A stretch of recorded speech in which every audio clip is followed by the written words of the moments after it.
Hello friends, spring board academy के online platform पे आपका स्वागत है।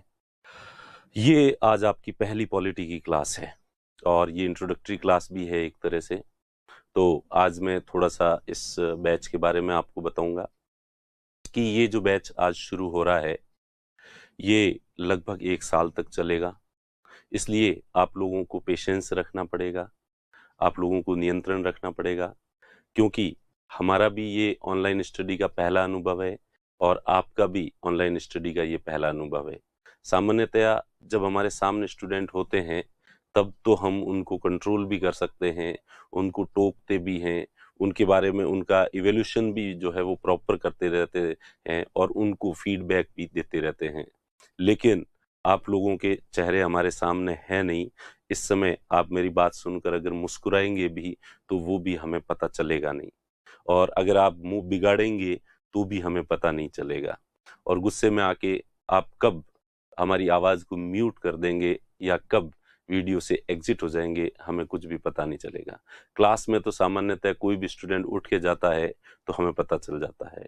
क्लास में हमारे सामने जब स्टूडेंट बैठे होते हैं तो उनके जो फेस एक्सप्रेशन आते हैं वो हमें मोटिवेट करते हैं, और हम कोई अच्छी बात करते हैं उनके चेहरे पे के फेस एक्सप्रेशन ज़्यादा पॉजिटिव और वैसे होते हैं तो वैसे ही और बात करने की हमारी इच्छा जो है वो बढ़ जाती है, उत्साह बढ़ जाता है।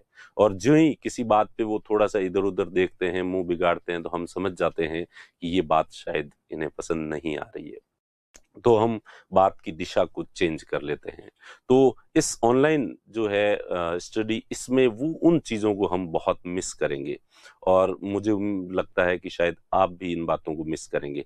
लेकिन फिर भी इसके अलावा भी कई बेनिफिट्स भी हैं इसके, कि आप ऑफलाइन क्लासेस में आते हैं, क्लास आपने अटेंड कर ली तो कर ली, नहीं की तो आपकी जो है वो मिस हो जाती है, क्लास स्किप हो जाती है, और जो क्लास स्किप हो जाती है, मिस हो जाती है, उस क्लास वो जो है टॉपिक हमेशा के लिए आपके दिमाग में एक ब्लैंक या ब्लैक पार्ट की तरह धुंधला धुंधला सा रहता है। आप खुद भले कितना भी पढ़ते हैं तो भी वो उसके कंसेप्ट इतने अच्छे क्लियर जो है वो नहीं होते हैं। तो इसमें ये फैसिलिटी है आपके पास में कि आपकी क्लास मिस नहीं होगी। कभी कोई काम भी पड़ गया है आपके तो आप कुछ समय के बाद जो है वो वीडियो जो है वो देख सकते हैं। यही नहीं, इसमें एक ही वीडियो को 3 बार और देख सकते हैं, तो रिवीजन भी आप कर सकते हैं। तो क्लास में तो 3-3 बार जो है वो आपको नहीं बैठाया जाता है।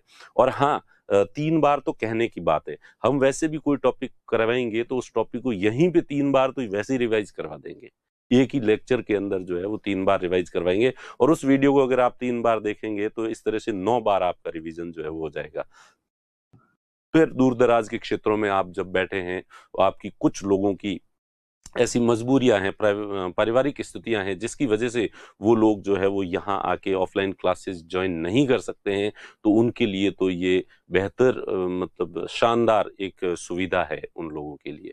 और सबसे बड़ी चीज जो है, कोचिंग संस्थान की फीस जितना फाइनेंशियल बर्डन आप लोगों पे नहीं डालती है, उससे ज्यादा फाइनेंशियल बर्डन तो जयपुर में रहना और लिविंग कॉस्ट जो होती है वो ज्यादा भारी पड़ती है। तो ऑनलाइन क्लासेस में वो आपके जो है वो फाइनेंशियल बर्डन नहीं बढ़ेगा। यहाँ कमरे का किराया देना, टिफिन लगाना, खाने पीने वो वाली व्यवस्थाएं करना, और भी दूसरे जो खर्चे हैं वो खूब सारे बढ़ जाते हैं। लेकिन अब आप जब जहाँ रह रहे हैं अपनी सुविधा से, वहां पे इन खर्चों को जो है वो आप कम कर सकते हैं। तो कुल मिला के एक तरह से ऑनलाइन एजुकेशन जो है, आर्थिक दृष्टि से जो कमजोर लोग हैं, विद्यार्थी हैं, स्टूडेंट्स हैं, उनके लिए तो एक वरदान है। इसलिए इसकी पॉजिटिविटी को भी जो है वो आप साथ में लेके देखें। और अगर आपको पढ़ाई करनी है तो आपको कोई नहीं रोक सकता। भले ही आप कोचिंग संस्थान अच्छी है नहीं है, भले ही रिकॉर्डेड वीडियो अच्छा है नहीं है, आपको पढ़ना है तो आप पढ़ोगे, आपको सेलेक्ट होना है तो आप सेलेक्ट होंगे। आपका सिलेक्शन हमारे किसी अ, बेहतरीन या बहुत ज्यादा आपका सपोर्ट करने का मोहताज नहीं है। आप जिनको सेलेक्ट होना है वो होंगे। ठीक है, तो इसलिए सबसे ज्यादा भरोसा आप अपने ऊपर रखें। और कोचिंग संस्थान, जैसा कि मैंने हर बार कहता हूं, कि एक सहायक की भूमिका निभाता है। कोचिंग संस्थान किसी का सिलेक्शन नहीं करवाता है, सिलेक्शन तो आप खुद ही अपना सिलेक्शन करवाएंगे। इसलिए प्लीज ये बात हमेशा दिल में बना के रखें कि वो आप ही हैं। अगर आप सफल होते हैं तो उसके लिए उसका सारा का सारा क्रेडिट आपको ही दिया जाना चाहिए, और अगर आप असफल होते हैं तो प्लीज उसका भी सारा का सारा जो दोष है, गुनाह है, वो आप अपने सिर पर ही ओढ़ें। ये ध्यान रहे कि आपका सिलेक्शन आप खुद ही करवाएंगे, हम नहीं करवा सकते, हम किसी का ही सिलेक्शन नहीं करवा सकते। हम हमारे जो परिवार के भाई भतीजे भांजे जो आते हैं उनको हम लाते हैं, उनके ऊपर हम विशेष मेहनत करते हैं, लेकिन उनसे प्री भी पास नहीं होता है। तो इसका मतलब ये है कि हमारे प्रयास करने से किसी का सिलेक्शन नहीं हो सकता। हम एक्स्ट्रा ध्यान दे दें, उससे किसी का सिलेक्शन नहीं होता है। और जिसको सेलेक्ट होना है वो हमारा एक्स्ट्रा ध्यान ले लेता है, हमसे एक्स्ट्रा हेल्प ले लेता है और वो सेलेक्ट हो ही जाता है। तो इस ऑनलाइन बैच में, कोर्स में जो है, हम आपको वैसे टाइम टू टाइम लाइव आके और गाइडेंस देते रहेंगे, और आप पे है कि आपने जो फीस दी है उसको कितना ज्यादा से ज्यादा यूज कर सकते हैं, कितना एक्सप्लॉइट कर सकते हैं। और हमें खुशी होती है जब आप ज्यादा से ज्यादा मेहनत करेंगे, ज्यादा से ज्यादा क्वेश्चंस हमसे पूछेंगे, तो हमें ज्यादा खुशी होगी। न कि जब हम देखें कि इतने सारे स्टूडेंट ने तो हमारा वीडियो पूरा देखा ही नहीं, और इतने सारे स्टूडेंट ने तो बीच में ही इसको जो है छोड़ दिया, या फास्ट फॉरवर्ड करके जो है वो देख लिया। इतने सारे स्टूडेंट ने रिवीजन किया, तो हमें ज्यादा खुशी होगी कि वेरी गुड, ये बहुत ही अच्छी बात है। तो कुल मिला के पढ़ाई आपको करनी है। आज की पहली क्लास में मेरी आपसे नसीहत यही है। और जोश, जिस जुनून और जिस उत्साह के साथ आपने पैसे जमा करवाए हैं और पढ़ाई शुरू की है, इसी जोश और जुनून को प्लीज बरकरार रखना है। ऐसा नहीं कि अब जो जोश है वो कुछ दिनों में ठंडा पड़ जाए। ये रविंद्रनाथ टैगोर ने कहा है कि चंद्रमा और प्यार या तो घटता है या बढ़ता है, वो कभी स्थिर नहीं रहता। तो मैं उसमें जोड़ना चाहता हूं कि चंद्रमा, प्यार और पढ़ाई के प्रति उत्साह या तो बढ़ेगा या कम होगा, ये कभी भी स्थिर नहीं रहेगा। तो इसलिए आपको इस उत्साह को लगातार बढ़ाना है, रोजाना चेक करना है कि पहले की तुलना में मेरा उत्साह बढ़ा है या नहीं बढ़ा है। और उत्साह कब बढ़ेगा? जब आप कंसंट्रेट करके और पढ़ाई को करोगे और चीजों को ग्रास्प करोगे, चीजें जब आप सीखोगे, तो व्यक्ति जैसे जैसे नई नई चीजें सीखता है तो उसके अंदर और ज्यादा उत्साह बढ़ता है, और ज्यादा नई बातें सीखने का क्रेज जो है उसके अंदर डेवलप होता है, तो जिससे उत्साह लगातार बढ़ता जाएगा। और बीच में यदि ये कंटिन्यूटी टूट गई, और एक बार टूट गई, तो ये मान लो कि फिर वो रईमन धागा प्रेम का, मत तोड़ो चिटकाए, टूटे से फिर ना जुड़े, जुड़े गांठ पड़ जाए।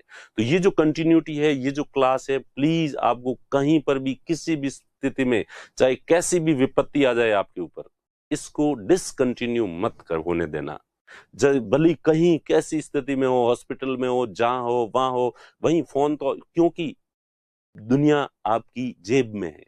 यानी कि ये पूरी कोचिंग अब आपकी मुट्ठी में है, आपकी जेब के अंदर है, मोबाइल के अंदर है, और ये एनी टाइम आपके साथ रह सकता है। इसलिए कोई एक्सक्यूज इसमें नहीं हो सकता कि मेरे ये हो गया था, वैसे हो गया था। कितना भी व्यक्ति बिजी है, दिन में 2-3 घंटे वो निकाल ही सकता है।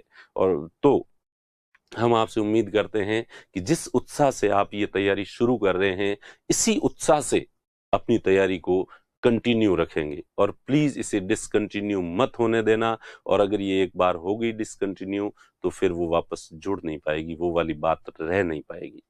और इसलिए इस उत्साह को कैसे बढ़ाया जा सकता है? तो इसके लिए पढ़ाई की कंटिन्यूटी के साथ ही जब भी आप बैठें, रजिस्टर और पेन लेकर बैठें हमेशा ही, और बीच में वीडियो को पॉज करके और नोट्स साथ के साथ बनाते रहें। आप, ये आप पे है। देखिए, हम कह सकते हैं, हम आपके हिस्से की मेहनत नहीं कर सकते, तो ये तो आप ही को करना पड़ेगा। रजिस्टर और पेन लेकर बैठना है, टेबल और कुर्सी पे बैठना है, सामने टेबल होनी चाहिए, और उसके आगे आपका जो है वो मोबाइल लगा होना चाहिए, और उसमें पॉज बटन का प्रयोग करना है ज्यादा से ज्यादा। और जिस समय भी आप पढ़ रहे हैं, प्लीज ऐसा नहीं कि चलते फिरते मार्केट में चलते समय, हाँ, रिवीजन का वीडियो वापस दोबारा देखना है तो मार्केट में चलते हुए भी देख सकते हैं, घूमते हुए टहलते भी देख सकते हैं, लेकिन पहली बार जब देखें तो प्रॉपर जो है, जिस तरह से स्टडी टाइम होता है, घर वालों को कह दें कि प्लीज मुझे डिस्टर्ब न करें, कमरे का दरवाजा बंद करके और आराम से शांति के साथ सुनेंगे, तो ये अच्छा लगेगा। और आपको बिल्कुल ये फील नहीं होगा कि आप ऑफलाइन क्लास नहीं ले रहे हैं। ये सारा जो अटैचमेंट है, ये आप पे डिपेंड करता है। तो कई प्रेमी होते हैं, प्रेमिका की केवल तस्वीर देख के ही उसके अंदर विचारों में खोए रह जाते हैं। वो प्रेम होता है, वो अट्रैक्शन होता है। तो अगर इतना ही प्रेम आप अपने लक्ष्य से, आप अपनी स्टडी से करेंगे, तो यहाँ तो तस्वीर नहीं है, जीता जागता वीडियो है जिसमें हम सब लोग बोल रहे हैं और आपको टॉपिक समझा रहे हैं। तो मैं उम्मीद करता हूं कि आप इस जिस जोश और जुनून के साथ ज्वाइन किया है, इसको बरकरार रखेंगे आखिर तक। और वैसे ही टाइम टू टाइम मैं लाइव तो आता ही रहूंगा, और आपकी कोई भी समस्या जो होगी उसे मैं सुनूंगा ही सुनूंगा। अब अपन जो है बात करते हैं पॉलिटी। तो कोई भी सब्जेक्ट पढ़ने से पहले उस सब्जेक्ट का थोड़ा सा महत्व देख लेना चाहिए, इंपॉर्टेंस देख लेनी चाहिए। क्योंकि जिंदगी में बहुत सारी चीजें ऐसी होती है जो बहुत महत्वपूर्ण होती है, लेकिन उनके महत्व के बारे में हम चिंतन नहीं करते हैं, इसलिए वो हमें ज्यादा महत्वपूर्ण लगती नहीं है। जैसे कि हमारी ये दो आंखें हैं, ये हमारे लिए कितनी महत्वपूर्ण है। एक दिन अगर आप किसी संडे को पूरे दिन आंख के ऊपर पट्टी बांध के रखोगे, और उसके बाद जब फील करोगे कि आंखें कितनी ज्यादा महत्वपूर्ण है, और इतनी ज्यादा महत्वपूर्ण होने के बावजूद हमने आंखों के इस महत्व पर कभी विचार नहीं किया। रूटीन के हाँ है आंखें बस। तो वैसे के वैसे किसी भी सब्जेक्ट के बारे में अगर समझना है, उसका महत्व समझना है, तो उसके बारे में थोड़ा सा गौर करना पड़ेगा, विचार करना पड़ेगा। तो अपना जो सब्जेक्ट है, मैं जो आपको अभी पढ़ाऊंगा, वो है पॉलिटी। हमारा जो इंडियन कॉन्स्टिट्यूशन है, वो हमारी जो राज व्यवस्था है, शासन व्यवस्था कैसे चल रही है। वैसे तो मैं कहूं तो हर एक जिम्मेदार नागरिक को ये पता ही होना चाहिए कि शासन व्यवस्था कैसे चलती है, उस देश में, उसके देश में शासन चल कैसे रहा है। और स्पेशली आप तो वो नागरिक हैं जो शासन में भागीदारी चाहते हैं, हिस्सेदारी चाहते हैं। वैसे तो डेमोक्रेसी में सबकी शासन में हिस्सेदारी होती है, मतदान के द्वारा सब शासन में अपनी भागीदारी निभाते हैं, लेकिन आप उससे भी ज्यादा शासन का हिस्सा बनना चाहते हैं। आप जो है कार्यपालिका के सदस्य बनने जा रहे हैं और इस शासन को चलाने जा रहे हैं। तो ऑब्वियस ही बात है कि आपको इसके बारे में थोड़ी जानकारी होनी चाहिए। तो इसको केवल ये सोच के आप नहीं पढ़ें कि आरएस एग्जाम में आएगा और एग्जाम पास करना, पास तो हो गई, और हाँ ये तो ध्यान ही रखना है कि चीजें वही पढ़नी है जो आपके सिलेबस में है, ताकि आप सेलेक्ट हो सकें। लेकिन साथ ही केवल इतना भी प्रोफेशनल नहीं होना है कि ये, चूंकि ये केवल एग्जाम में आएगी इसलिए मुझे इतनी इतनी याद करनी है, रटनी है, नहीं। इसको आप भावनात्मक जुड़ाव के साथ पढ़ें, इमोशनल अटैचमेंट के साथ अगर चीजों को पढ़ेंगे तो वो चीजें आपके दिल में, हृदय की गहराई में बस जाएगी। फिर उन चीजों को आपको रटना नहीं पड़ेगा। और उसके बाद जब भी दो चीजों का एनालिसिस करना पड़ता है, तो वो नेचुरल रूप से आपका दिमाग जो है एनालिसिस कर लेगा। और अगर आप हार्डकोर खड़ूस होके कि मुझे एग्जाम में आएगा इसलिए मुझे याद करना, इसलिए 4 लाइनें मैं रटूंगा, तो वो चीजें केवल आपके दिमाग में यहाँ आएगी, स्टोर होगी, और उतनी की उतनी ही रहेगी, उनका संवर्धन नहीं होगा, वो कभी बढ़ेगी नहीं। तो प्लीज जो स्टडी है, इसको इमोशनली लगाव के साथ जो है वो पढ़ें आप। जो ही कोई बात समझ में आती है, आपको खुशी होनी चाहिए, यस मुझे ये खुशी हो गई, मुझे ये ज्ञान प्राप्त हुआ है। सामान्यतया लोगों को जो ज्ञान प्राप्त होता है उसका महत्व लोग समझते ही नहीं। नया टॉपिक कोई समझ में आता है, वो उसके महत्व को समझ के तक खुश फील नहीं करते। मुझे पता है, मैं जब तैयारी करता था और जब मैं फिलॉसफी के सब्जेक्ट टॉपिक्स पढ़ता था, जब मैं हिस्ट्री में कुछ ऐसी चीजें पढ़ता था जो मुझे पता नहीं थी, और कुछ ऐसे दृष्टिकोण, एंगल्स लोगों के समझता था, सुनता था, तो अंदर ही अंदर इतनी ज्यादा खुशी होती थी कि मैं यूपीएससी और आरपीएससी को धन्यवाद बोलता था कि thank you UPSC, thank you RPSC, तुमने ये सिलेबस में रखा, इसलिए मैं ये पढ़ रहा हूं, और पढ़ने के बाद जब मैं इनको समझ रहा हूं तो मुझे कितनी खुशी हो रही है, ये मैं फील कर सकता हूं। वरना मेरे जैसा निकमा नाकारा आदमी चला के इन टॉपिक्स को कभी नहीं पढ़ता। तो ये एक ऐसी खुशी का भाव जो है वो अंदर आता है। तो प्लीज मेरी आपसे भी अपील है कि जब भी आप चीजों को, नई चीजों को सीखें, तो उनके प्रति थोड़ा इमोशनली उनको ग्रहण करें, उनको समझें, उनके ऊपर चिंतन और मनन करें, और खुशी। देखिए ये जैसे मैं अब भगवान बुद्ध का उदाहरण दूं, तो भगवान बुद्ध ने जो है क्या पता किया था साहब, उन्होंने पता किया कि जीवन में दुख ही दुख है। और जब उनको पता चला जीवन में दुख ही दुख है, दुख ही दुख है, और दुख का कारण जो है वो हमारा अज्ञान है। इतनी सी बात पता चली और पूरी दुनिया में जाके ढिंढोरा पीट दिया।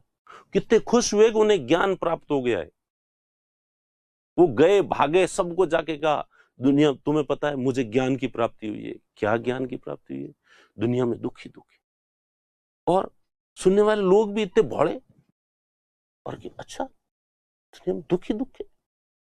हाँ, दुनिया में दुख ही दुख है। वो भी यहां पढ़ने लग गए। अरे भाई, भगवान बुद्ध को क्यों लगा दुनिया में दुख ही दुख?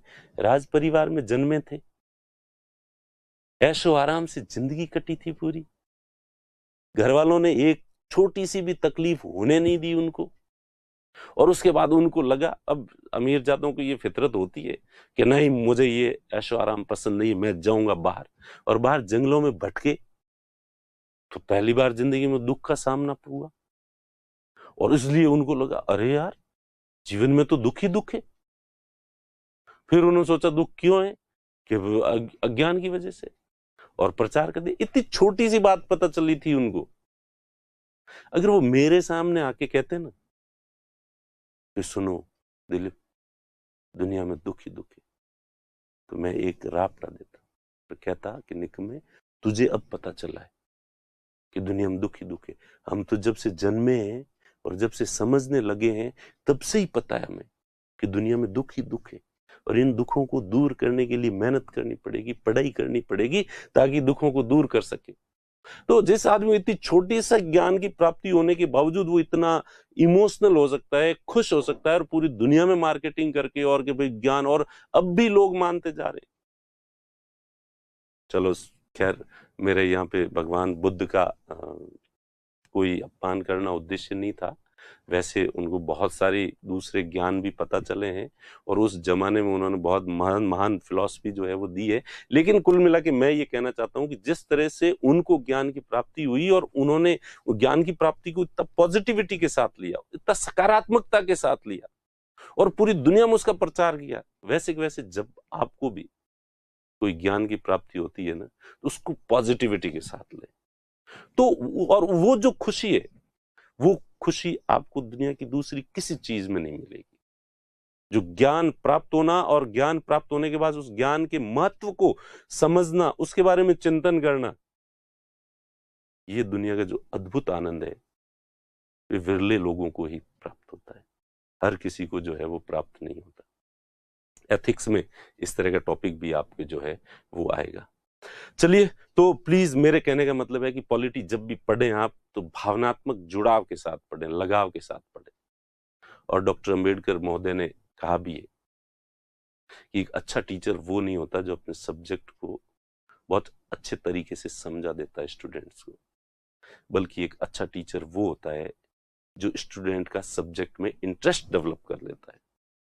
तो प्लीज, मेरा जो उद्देश्य जो है वही रहेगा कि मैं पॉलिटी और इंडियन कॉन्स्टिट्यूशन में आपका इंटरेस्ट डेवलप कर सकूं, आपकी रुचि डेवलप कर सकूं, और उसके बाद मैं भले कितना ही पढ़ाऊं, आपको खुद का इतना इंटरेस्ट डेवलप हो जाए। और जिस सब्जेक्ट में स्टूडेंट का खुद का इंटरेस्ट डेवलप हो जाता है, उसमें उसे किसी गाइडेंस, मार्गदर्शन की जरूरत नहीं होती, वो अपने आप पढ़ने लग जाता है। बचपन में जो टीचर आपको अच्छा लगता था, वो फेवरेट टीचर होता था, उस टीचर का सब्जेक्ट आपको स्वाभाविक रूप से अच्छा लगता था, और आप घर बैठ के भी उसको पढ़ने में आनंद महसूस करते थे। तो मैं चाहता हूं कि आप यहां पर भी हम लोगों से उसी पॉजिटिविटी के साथ जुड़े। हम में बहुत सारी कमियां दिखेगी, तो प्लीज उन कमियों को नजरअंदाज कर देना, और ये मानना कि किस व्यक्ति में कमी नहीं होती है, सब में होती है। हमसे भी कुछ चीजें गलत भी लिखवा दी जाएगी, कुछ चीजें छूट भी जाएगी। उन चीजों को मुद्दा बना के आप हमारे प्रति नेगेटिव विचार बनाएंगे तो इससे नुकसान आप ही का होगा। इसलिए मैं पहले से ही माफी मांग लेता हूं कि हमसे गलतियां होगी, मैं पहले दिन ही कह देता हूं, क्योंकि दुनिया में कोई व्यक्ति परफेक्ट नहीं हो सकता। जब कोई नहीं हो सकता तो हम भी नहीं हो सकते। तो इसलिए पर जितना हमें आ रहा है उतना हम हमारे दिल से आपको पढ़ाने की कोशिश करेंगे, और आप भी उसको दिल से पढ़ने की कोशिश करना। तो राजव्यवस्था जो है वो वैसे एक महत्वपूर्ण सब्जेक्ट है, क्योंकि एक तो आपके जो थर्ड पेपर है उसमें इसका महत्वपूर्ण भाग है। उसके साथ ही ये जो इसके थॉट्स हैं, विचार हैं, ये हिंदी का जब पेपर देंगे, इंग्लिश का पेपर देंगे, उसमें जो ऐसे लिखेंगे, ठीक है, पत्र लेखन लिखेंगे, तो वहां पे भी ये शब्दावली, ये भाषा, ये भाव जो है वो वहां पे आपके काम में आएंगे। जब इंटरव्यू देने के लिए जाएंगे तो सबसे ज्यादा महत्वपूर्ण जो सब्जेक्ट होते हैं वो पॉलिटी, आईआर और इकोनॉमिक्स, जो करंट से रिलेटेड जो मुद्दे होते हैं, ये इन्हीं सब्जेक्ट से होते हैं, तो वहां पे भी होंगे। और कुछ नहीं तो आप एक जिम्मेदार नागरिक होने के नाते, भारत के एक अच्छे नागरिक होने के नाते वैसे भी आपको ये बात पता होनी चाहिए। इसलिए मैं तो ये कहता हूं कि कोई भले आरएस की तैयारी करे या नहीं करे, हर व्यक्ति को जिंदगी में एक बार पॉलिटी जरूर पढ़नी चाहिए। तो इसलिए आप जो है वो पॉलिटी को पढ़ें और इसको पॉजिटिविटी के साथ लें। शुरुआत में हो सकता है कि कुछ बातें आपको समझ में नहीं आएगी, लेकिन मैं आपको ये बता देता हूं कि polity is most easy subject in this syllabus. इस सिलेबस का सबसे इजी सब्जेक्ट है और इसलिए मैं यही पढ़ाता हूं ताकि इसको समझाने में कोई दिक्कत नहीं हो और बच्चे कम से कम शिकायत करें। तो ये सबसे इजी सब्जेक्ट है और इसलिए प्लीज आप पहले से कोई धारणा मत बना लेना कि ये सब्जेक्ट, किसी भी सब्जेक्ट, केवल पॉलिटी की बात नहीं कह रहा हूं, कोई भी सब्जेक्ट पढ़े तो आप उस सब्जेक्ट के बारे में पहले से कोई धारणा मत बना लेना कि ये सब टॉपिक तो जो है वो ऐसा होगा, ये तो वैसा होगा, ये तो मुझे समझ में, 2-3 लेक्चर आपने अटेंड किए और उसके बाद ही धारणा बना दी ये मेरे तो समझ में नहीं आएगी। तो ये फैक्ट है, इंसान दो तरह के काम कभी नहीं कर पाता। एक तो वह काम जो कोई दूसरा इंसान नहीं कर सकता, जैसे पृथ्वी से जंप लगा के चंद्रमा पे चला जाए, चंद्रमा से जंप लगा के शुक्र ग्रह पे चला जाए, कोई इंसान नहीं कर सकता, अपन भी नहीं कर सकते। और दूसरा वो काम होता है जो आदमी सोच लेता है कि ये मुझसे नहीं होगा और ये मुझसे, मेरे समझ में नहीं आएगा। तो अगर एक बार आपने ऐसा सोच लिया है तो साक्षात ईश्वर भी आपको वो सब्जेक्ट नहीं समझा सकता। तो प्लीज जो है आप ऐसी धारणा पहले से नहीं बनाएं और ऐसा माने कि क्या बिसात है, समझ में नहीं आए, लोगों ने कॉन्स्टिट्यूशन बनाए हैं। जब लोग बना सकते हैं तो मुझे तो उसको पढ़ के समझना ही तो है, ये इतना मुश्किल नहीं है। और ऐसी दुनिया में ऐसी कोई चीज नहीं है जो मेरे समझ में नहीं आ सकती। देखिए, मैं इसलिए दावे के साथ कहता हूं कि मैं ऐसा मानता हूं कि ऐसा कोई सब्जेक्ट नहीं है, ऐसा कोई टॉपिक नहीं है जो मुझे समझ में नहीं आ सकता। ये अलग बात है कि कई सब्जेक्ट हैं जिनको मैं समझना चाहता नहीं हूं, मुझे उनके प्रति प्रेम नहीं है, इसलिए मैं नहीं चाहता। अदरवाइज कोई सही टॉपिक ले आओ आप, और मुझे ये पूरा भरोसा है कि मैं समझ में तो क्या नहीं आएगा, बहुत अच्छे से समझ में आएगा, इस तरह से समझ में आएगा और लोगों को शायद इतना अच्छा समझ में नहीं आया वो। और ऐसा मानता आया हूं, मुझे शुरू से घमंड है मेरे ऊपर इस बात का, तो इसलिए मुझे हर सब्जेक्ट समझ में आ जाता है। अब उसके बाद मैं आलसी हो जाता हूं और समझता नहीं हूं, ये एक अलग बात है। तो प्लीज आप भी इस तरह का एक घमंड पालें अपने अंदर। कुछ गलतफहमियां अच्छी होती है कि दुनिया में ऐसा कोई सब्जेक्ट नहीं है जो मुझे समझ में नहीं आ सकता।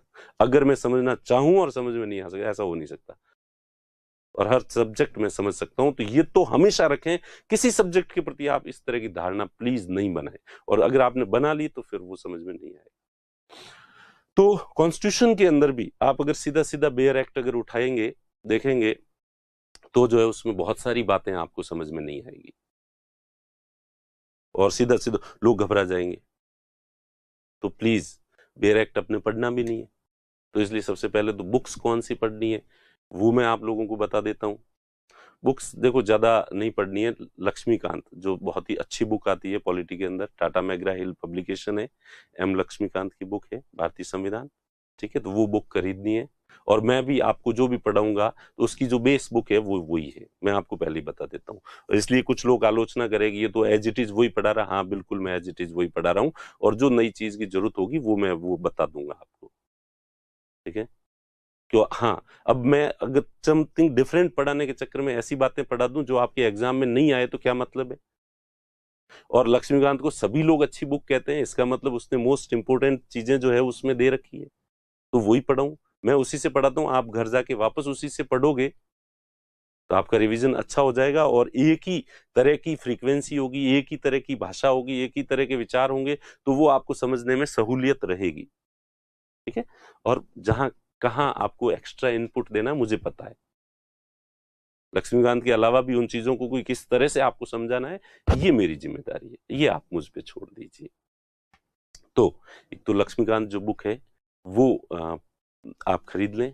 इसके साथ ही एक बेयर एक्ट, भारत का संविधान, जो केवल संविधान है सीधा सीधा, उसमें जो आर्टिकल्स दे रखे हैं उनकी व्याख्या नहीं की गई है। लक्ष्मीकांत में तो भारत के संविधान में जो भी चीजें दी है उनकी व्याख्या की गई है, विस्तार से समझाया गया है। सीधा सीधा जो कॉन्स्टिट्यूशन आता है, बेयर एक्ट कहते हैं, वो बेयर एक्ट जो है वो आप खरीद लें, और वो आपकी गीता और बाइबल की तरह आपके सिराने पे पड़ा रहना चाहिए, और जब भी है तो उसमें देख लें।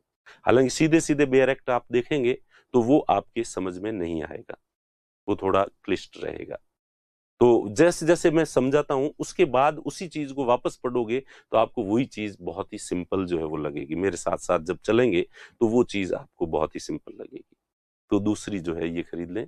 और तीसरा जो है अपने बीके शर्मा एक बुक आती है, ठीक है, वो खरीदें तो ठीक है, वरना नहीं भी खरीदें तो काम चल जाएगा, क्योंकि लक्ष्मीकांत पढ़ने के बाद उसमें कुछ ज्यादा नहीं रहता है, कुछ चीजें उसमें अलग है।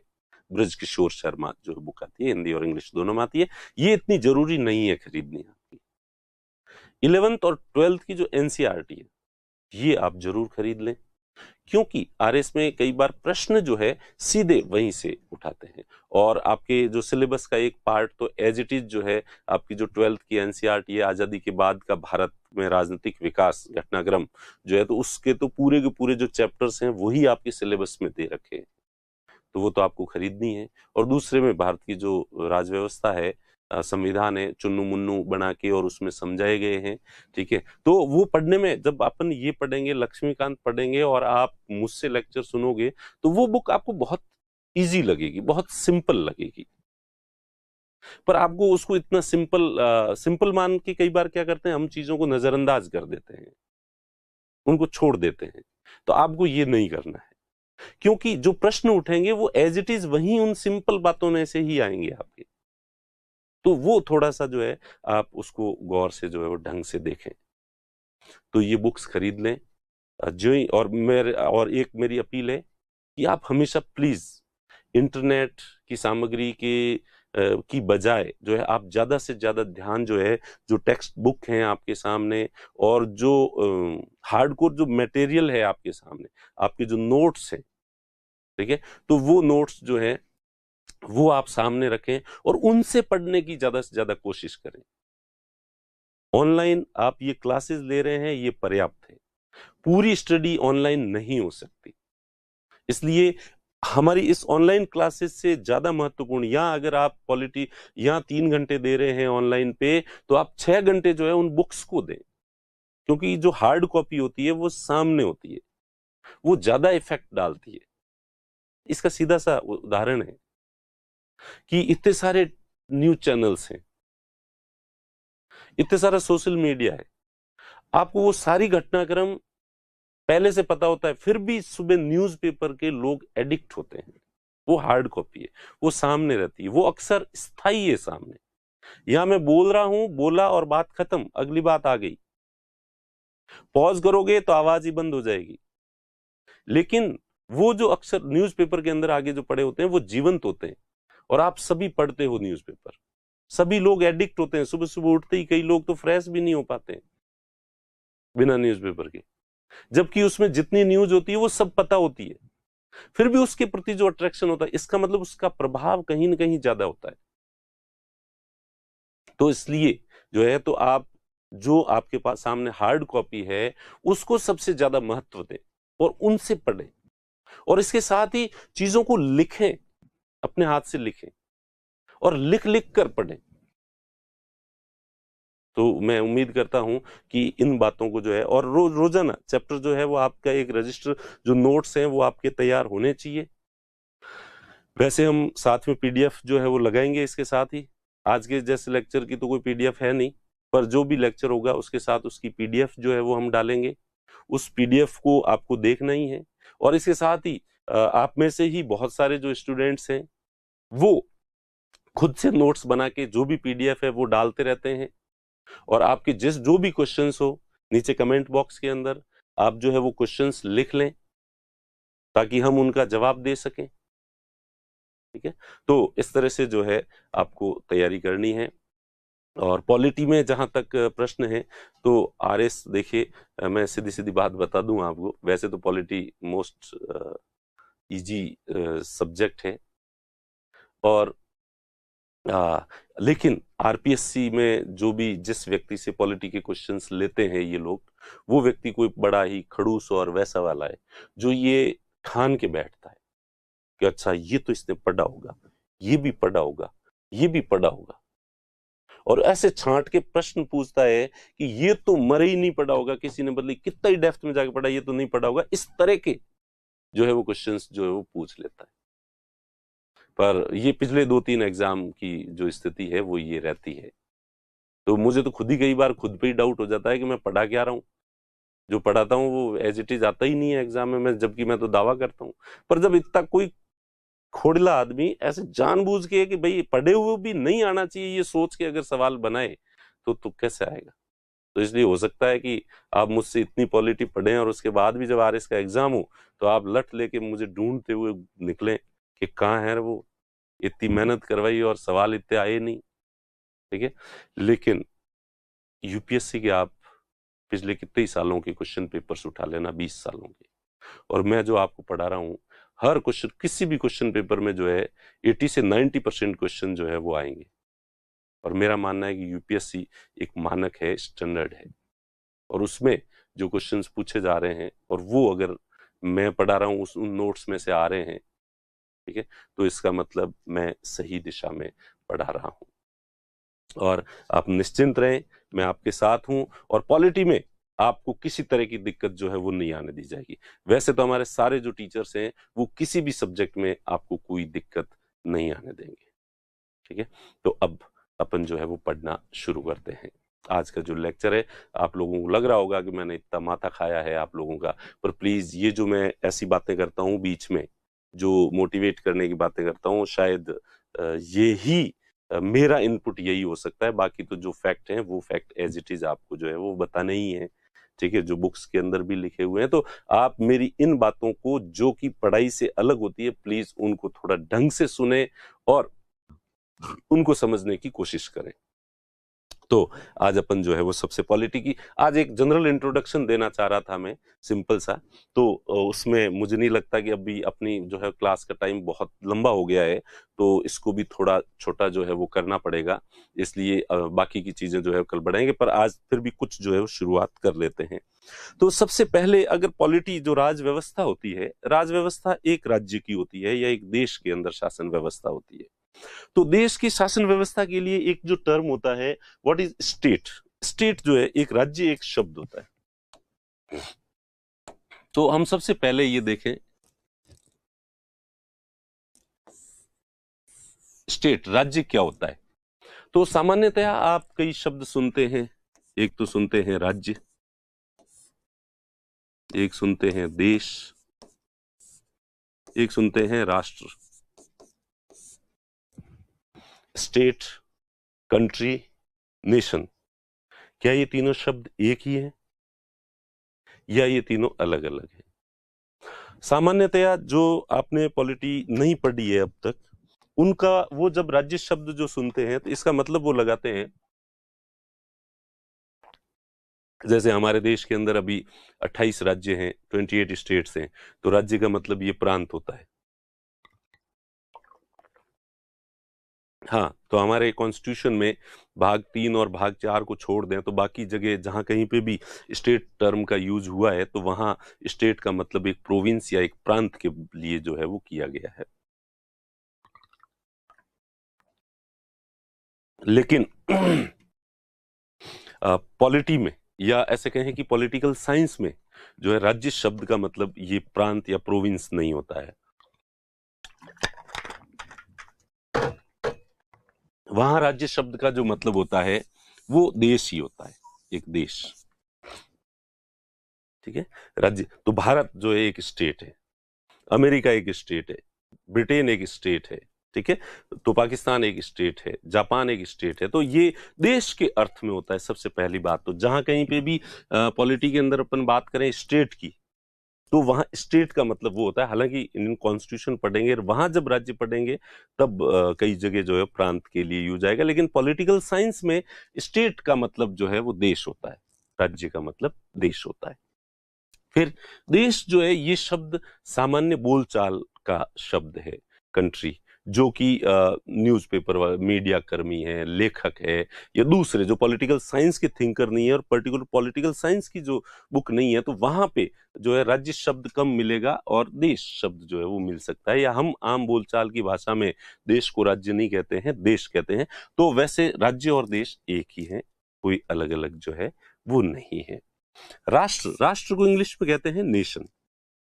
तो सबसे पहले तो अपन राज्य के बारे में देखें तो राज्य जो है, राज्य के अंदर सामान्यतः अभी जो मॉडर्न जो कंसेप्ट है उसमें चार तत्व जो है वो माने गए हैं कि चार चीजें होती है तो राज्य बनता है। चार चीजें क्या होती है? जनसंख्या, पॉपुलेशन होनी चाहिए। एक देश के लिए क्या क्या चीजें होनी चाहिए जिससे कि एक किसी देश को हम देश कह सकें कि ये एक देश है? तो वहां रहने वाले लोग होने चाहिए, लोगों के बिना तो भला कोई क्या देश होगा। दूसरा आता है भूभाग, टेरिटरी।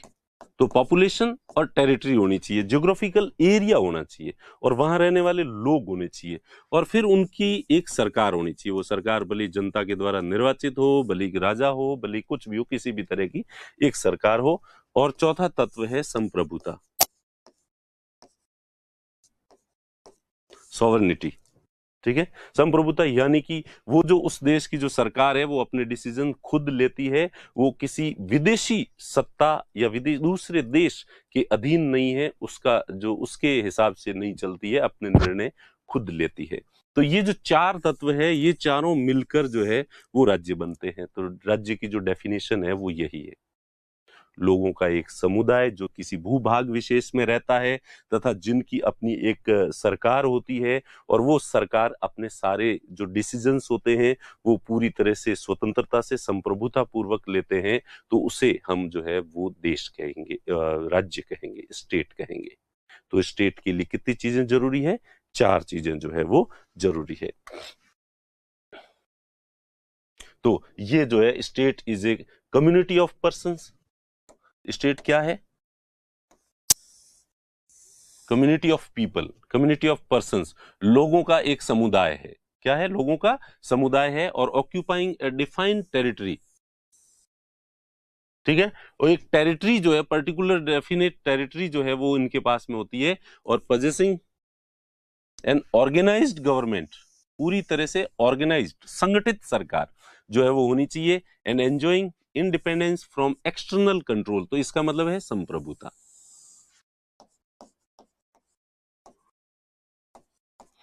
तो राज्य को डिफाइन करने के लिए ये चार चीजें होती है। तो इंडिया जो है वो एक स्टेट है, क्योंकि हमारे पास भूभाग है, जनसंख्या, और जनसंख्या तो थोड़ी ज्यादा ही है। अब तो 140 करोड़ के पार अपन पहुंच ही गए होंगे, क्योंकि अपने पास और तो कोई काम धंधा है नहीं, तो यही बढ़ाते रहते हैं।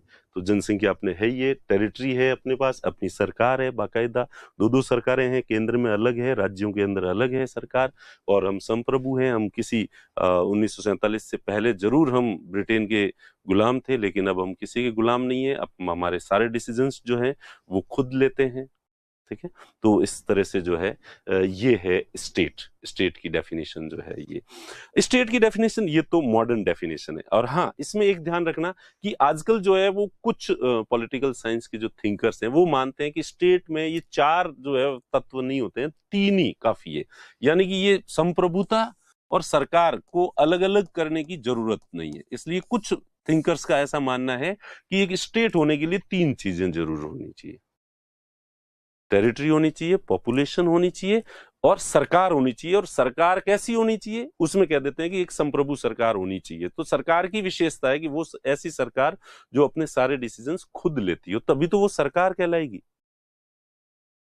जब वो सरकार है और वो अपने डिसीजंस खुद ले रही है, तो बात ही खत्म होगी। संप्रभुता को अगला एक एक्स्ट्रा तत्व मानने की जरूरत नहीं है। तो कुछ ऐसा मानते हैं, लेकिन ऐसा मानने वाले थोड़े कम है, इसलिए ज्यादातर यही मानते हैं, ये चार जो तत्व हैं उनको जो मानते हैं। तो इसलिए आप आपके अगर क्वेश्चन आता है तो आप जो है वो वही लिखोगे कि भाई 4 तत्व होते हैं, और कौन कौन से होते हैं ऑब्जेक्टिव में पूछा जाए तो जो है ये हो जाएगा आपके।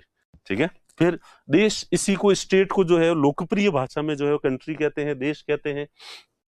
अब स्टेट को कौटिल्य की जो अर्थशास्त्र है, वो नाम उसका अर्थशास्त्र है, लेकिन वो मूल रूप से पॉलिटिकल साइंस की बुक है, और उसमें अर्थ का मतलब जो है ना, वो वैसे नाम अर्थशास्त्र, वो इकोनॉमिक्स के हिसाब से अर्थशास्त्र नहीं कहा गया है उसको।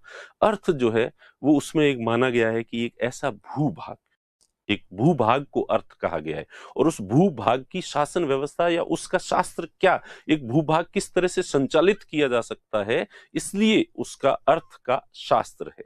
तो इसलिए वो नाम जो है पॉलिटिकल नाम ही है, इकोनॉमिक्स वाला नाम अर्थशास्त्र नहीं है उसका, ये ध्यान रखना। तो जो अर्थशास्त्र है, जो इंडिया के अंदर पॉलिटिकल साइंस के फील्ड में लिखा गया पहला एक जो है वो ग्रंथ है, और इतने समय पहले तो कौटिल्य ने भी स्टेट को डिफाइन किया था, राज्य को जो है वो परिभाषित किया था, और उसमें उन्होंने राज्य के 7 तत्व माने। अभी तो अपन ने जो 4 माने थे, तो कौटिल्य ने कहा था कि 7 चीजें होनी चाहिए, तभी एक प्रॉपर जो है स्टेट, देश जो है हम किसी को कह सकते हैं। तो 7 चीजें कौन सी थी? सबसे पहला तो एक राजा होना चाहिए। क्या होना चाहिए? राजा होना चाहिए। राजा के बिना कोई देश नहीं है, यानी कि शासक होना चाहिए, वो भले प्रधानमंत्री हो, राष्ट्रपति हो, राजा कह दो उसको, कुछ ही हो वो कह दो। अब राजा कब तक सुरक्षित रहेगा? जब तक उसके पास एक किला हो और सेना हो, और सेना को और किले को संचालित करने के लिए राजकोष हो, ट्रेजरी हो उसके पास, अमात्य हो, उसका एक मिनिस्टर होना चाहिए, खास सलाहकार, क्योंकि कौटिल्य जो है वो खुद एक मिनिस्टर ही था, तो इसलिए वो तो मानेगा ही कि मेरे बिना तो मतलब ही नहीं है राज्य के अस्तित्व का। इसलिए उसने खुद को जो है कि वो एक मंत्री, बहुत समझदार और इंटेलिजेंट मंत्री होना चाहिए राजा का सलाह देने के लिए, क्योंकि जो मंत्रिमंडल है, मंत्री परिषद है, वो ही राज्य को, देश को जो है चलाती है।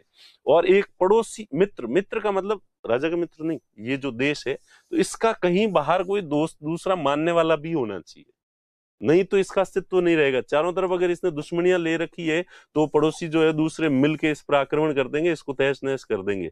इसका मतलब कोई दूसरा मित्र राज्य है, इसका मतलब कि दूसरों के साथ वो मेलझोल और सौहार्द के साथ रहता है, और हो सकता है कि संकट के समय वो काम भी आए। और भूभाग तो होना ही चाहिए, तो एक भूभाग होना चाहिए, भूभाग के अंदर जो है किला होना चाहिए, किले के अंदर एक राजा होना चाहिए, राजा के पास सेना होनी चाहिए, राजा के पास एक मंत्री होना चाहिए, और राजा के पास राजकोष होना चाहिए। ठीक है, तो राजा, राजकोष, सेना, मंत्री, और उसका भूभाग होना चाहिए, और ये दुर्ग जो है वो होना चाहिए। तो इस तरह से जो, और एक बाहर जो है मित्र राज्य जो है वो होना चाहिए। तो ये 7 तत्व जो है वो कौटिल्य ने बताए हैं राज्य के लिए। अब अपन जो है वो डिफाइन करें, तो ये मैंने स्टेट को एक्सप्लेन किया है। स्टेट कह दो या नेशन कह, सॉरी कंट्री कह दो, देश कह दो, एक ही बात है। अब जो है स्टेट एंड नेशन, अब ये नेशन का मतलब जो है वो राष्ट्र का मतलब क्या होता है? राष्ट्र, राष्ट्र का मतलब होता है व्यक्तियों का या लोगों का एक समुदाय, व्यक्तियों का समुदाय, कम्युनिटी ऑफ पीपल होने चाहिए। इनकी जो है इतिहास एक जैसा समान रहा हुआ होना चाहिए, और उस इतिहास में निरंतरता भी रह रही हो, कंटिन्यूटी से उनकी अपनी एक हिस्ट्री हो, उनकी सबकी संस्कृति समान हो, उनकी भाषा एक जैसी हो सबकी, ठीक है, उनकी जो रीति रिवाज है, कस्टम्स है, एक जैसे होने चाहिए। लोगों का एक समुदाय जिनकी हिस्ट्री, जिनकी कल्चर, जिनकी लैंग्वेज, जिनके कस्टम्स एक जैसे होते हैं, उस समुदाय को जो है वो हम नेशन कह सकते हैं। तो समुदाय को क्या कह सकते हैं? नेशन जो है वो कह सकते हैं। तो अब जैसे हम देखें तो ये नेशन का मतलब देश नहीं होता, देश होना जरूरी नहीं है। अब इसके जैसे उदाहरण दें तो अरब एक नेशन है। अब ये जरूरी नहीं है कि ये सारे एक जैसे ही हो सकता है कि भाषा थोड़ी थोड़ी अलग अलग भी हो सकती है, कल्चर में थोड़ा थोड़ा फर्क भी हो सकता है कि छोटे कुछ कल्चरल चीजें यहाँ ऐसी हो, थोड़ा थोड़ा, लेकिन ओवरऑल देखा जाए तो उनकी एक आइडेंटिटी है, एक सांस्कृतिक पहचान एक है। तो अरब है, ये एक अरब एक नेशन है, लेकिन इसके अनेक देशों में है। भले मिस्र में चले जाओ, भले सऊदी अरेबिया चले जाओ, भले यूएई चले जाओ, ठीक है, भले कतर चले जाओ, ओमान चले जाओ, तो ये सब मिलके ये देश अलग अलग हैं, लेकिन ये एक नेशन है। इसका उल्टा ले तो इंडिया है, तो इंडिया एक स्टेट तो है, एक देश तो है, लेकिन इंडिया एक नेशन नहीं है, राष्ट्र नहीं है। क्योंकि हमारे यहाँ पे जो हिस्टोरिकली देखा जाए तो थोड़ा थोड़ा अलग अलग हिस्ट्री भी है। साउथ की हिस्ट्री थोड़ी अलग है, हमारी अलग है। नॉर्थ ईस्ट में चले जाओ, उनकी हिस्ट्री थोड़ी अलग है। कल्चर भी आप जाओ तो कल्चरल डाइवर्सिटी दिखेगी यहाँ पे, क्योंकि लैंग्वेज जो है तो सब जगह अलग अलग तरह की लैंग्वेज है, अलग अलग तरह के रीति रिवाज है। तो India is a state with so many Nations. Bharat एक ऐसा राज्य है जिसमें बहुत सारे राष्ट्र हैं, इसको इस तरह से जो है वो माना जाता है। वैसे देखिए, एक बात मैं क्लियर कर दूं कि जो नेशन है ना, इसकी जो परिभाषा है वो इतनी ज्यादा अमूर्त है। इसकी जो डेफिनेशन है, इसकी एक निश्चित परिभाषा नहीं दी जा सकती। क्या नहीं दी जा सकती? निश्चित परिभाषा।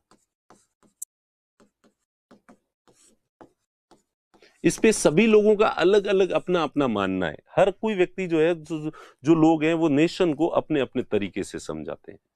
मैं आपको जो समझा रहा हूं ये अल्टीमेट नहीं है, फाइनल नहीं है। ये एक तरीका, सबसे जो लोकप्रिय तरीका है वो मैं आपको बता रहा हूं।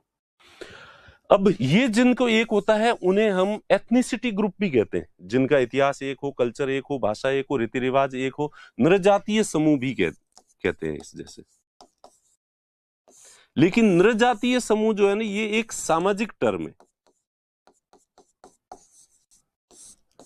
एथनिसिटी ग्रुप जब भी कहीं आता है ना टर्म, तो वो एक सोशल जो है ना कंटेक्स्ट में इसका यूज किया जाता है। और जब यही नृजातीय समूह राजनीतिक दृष्टि से देखा जाता है, पॉलिटिकली देखा जाता है, तो ये नेशन तो नेशन थोड़ी ब्रॉड जो है वो कंसेप्ट है, व्यापक अवधारणा है। नृजातीय समूह से थोड़ी ज्यादा, नृजातीय समूह एक सामाजिक रूप से डिफाइन किया जाता है किसी भी एक ग्रुप को, लोगों के समुदाय को, तो उसे नृजातीय समूह कहेंगे। तो भारत में जैसे कि ये नृजातीय समूह पंजाबी है तो उनके रहन सहन है, तो पंजाबी नृजातीय समूह है। गुजराती है, उनका रहन सहन वगैरह रीति रिवाज वगैरह जो है, तो वो एक नृजातीय समूह है। नॉर्थ ईस्ट में जो है वो एक अलग नृजातीय समूह है। साउथ में भी, साउथ के जो अलग नृजातीय समूह है। तो इस तरह से ये एथनिसिटी ग्रुप्स है। और हालांकि इनमें अभी अपने ग्रुप को लेकर इतनी ज्यादा पॉलिटिकल संवेदनाएं जो है वो नहीं है, राजनीतिक जो संवेदनाएं हैं वो इतनी नहीं है। तो इसलिए इनको एकदम से नेशन कह देना ये ठीक नहीं लगता। कि तो मैंने अभी जैसे कहा कि India is a state with so many Nations, तो ये बात पूरी तरह से भी सही नहीं है। Clearly India is a state with so many ethnicity groups जो है वो कह सकते हैं अपन इसको। तो कुल मिला के नेशन की जो डेफिनेशन है, ये मान के चलें कि ये निश्चित परिभाषा नहीं दी जाती, ये एक एब्स्ट्रैक्ट कंसेप्ट है, एक अमूर्त अवधारणा है। और जब अलग अलग लोग इसको अलग अलग तरीकों से डिफाइन करते हैं, लेकिन अपन जो है वो फिर भी इसको किस तरीके से जो है वो एक्सप्लेन कर सकते हैं, तो वो यहाँ पे करने की कोशिश जो है वो कर रहा हूं मैं। ठीक है, तो मेरे ख्याल से तो अब अपन देखें तो अरब को देखा, तो अरब जो है वो एक नेशन है, लेकिन बहुत सारे देश हैं। इंडिया है तो एक कंट्री, एक स्टेट है, लेकिन उसके अंदर जो है वो बहुत सारे नेशंस हैं। जापान देखें तो वो जापान कंट्री भी एक है, और उसकी हिस्ट्री, उसकी कल्चर, उसकी लैंग्वेज सब कुछ एक है। तो इसको जो है हम कहेंगे कि ये देश भी है और नेशन भी है, राष्ट्र भी है, राज्य भी है और राष्ट्र भी है। इसी तरह से यूरोप के अंदर जाएं अपन, तो यूरोप के अंदर जो है नेशन स्टेट की जो अवधारणा होती है, नेशन स्टेट। तो यानी कि एक ऐसा जो देश भी है और उसके अंदर जो है एक राज्य भी है और उसके अंदर राष्ट्र भी है। एक ही देश, एक ही तरह के जो जर्मन्स हो गए, जर्मनी हो गया, इंग्लैंड हो गया, फ्रांस हो गया, इटली हो गया, ये सारे देशों का जो ओरिजिन है नेशन स्टेट की अवधारणा से जो है वो बने हैं।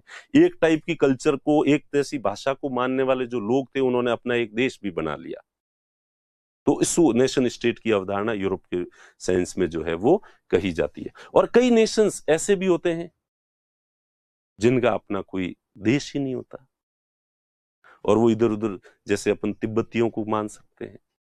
तिब्बती शरणार्थी जो बैठे हैं, तिब्बती जो लोग हैं, वो एक नेशन है, उनके रीति रिवाज वगैरह सब कुछ अलग है, लेकिन उनके पास देश नहीं है। ठीक है।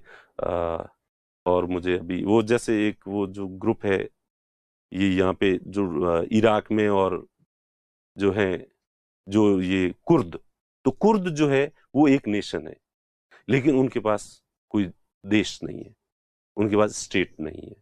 तो ये हो सकता है कि एक ही जो स्टेट होता है उसमें बहुत सारे नेशंस हो सकते हैं, एक जो नेशन है उसके बहुत सारे देश हो सकते हैं, कोई नेशन ऐसा हो सकता है जिसके पास देश नहीं है।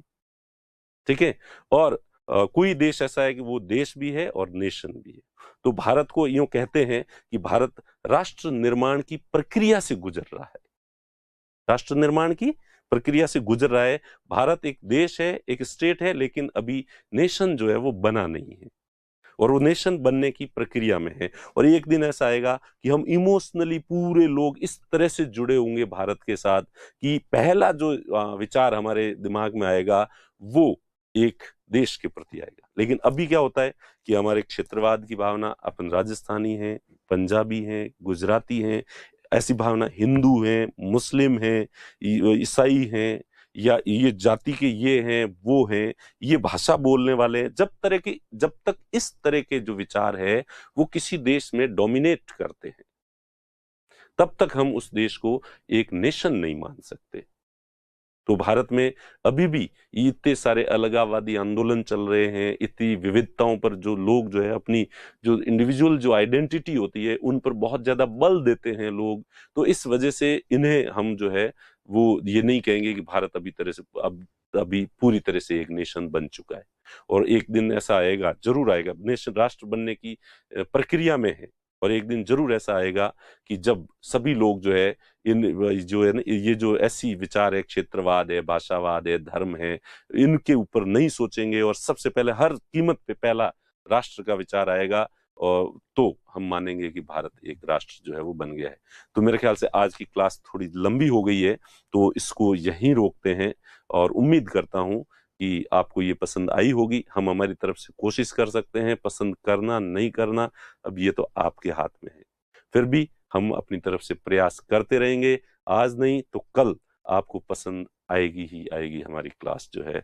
बस थोड़ा पेशेंस रख लेना, आप जल्दी से जजमेंटल मत हो जाना, हमारे बारे में जल्दी से वक्तव्य मत दे देना। और जब भी आपको हमारे बारे में तो कोई भी नेगेटिव थॉट आए तो प्लीज ये सोचना कि जब ऑफलाइन क्लासेस में ये इतने अच्छे चल रहे हैं, लोग इतने 5-5, 6-6 हजार स्टूडेंट हमारे पास पढ़ते हैं, और इतने स्टूडेंट होने के बाद भी हम उनको शिकायत का मौका नहीं देते हैं, और हमारे यहाँ पढ़ने वाले अधिकांश स्टूडेंट जो है पूरे दिल से स्प्रिंग बोर्ड को एक परिवार मानते हैं, तो कुछ कारण तो रहा ही होगा। और वो कारण भले ही अभी आपको नहीं दिख रहा है, लेकिन थोड़े दिन में जरूर आपको दिखने लग जाएगा। तो प्लीज पेशेंस रखिए, हम पे भरोसा करिए, और अपने उत्साह को बनाए रखिए, और फिर मिलते हैं अगली क्लास में। Thank you.